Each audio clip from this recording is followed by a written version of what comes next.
कॉजला heal करायचंय तर आपण 5 पिलर्स डेव्हलप केले. त्या 5ही पिलर्सवर एव्हरी मंथ आपण काम करतो. बरं.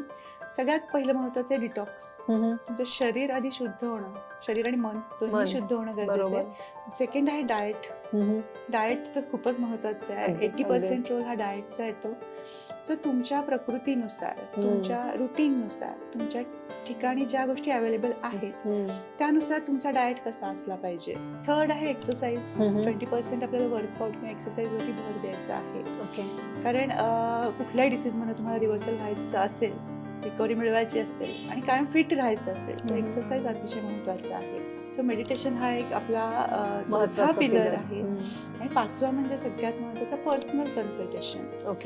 कारण कॉमनली मी काही गोष्टी सांगते, आपल्याला सोशल मीडियावर पण मिळतात, बऱ्याचशा गोष्टी मिळतात की हे करून बघा, ते करून बघा, पण मला काय सूट होते, मला कुठल्या गोष्टी केल्यानंतर बरं वाटणार आहे, हे मॉनिटर करणारं एक पर्सनल एक्सपर्ट किंवा एक कस्टमाइज्ड प्लॅन रेडी करून देणार त्यांच्यासाठी. Correct, right. सो हे आपण हे 5 पिलर्स एव्हरी मंथ पेशंटसाठी त्यांना मदत करण्यासाठी, त्यांना रिकव्हरी मोडमध्ये आणण्यासाठी त्यांच्यापर्यंत पोहोचवत असतो.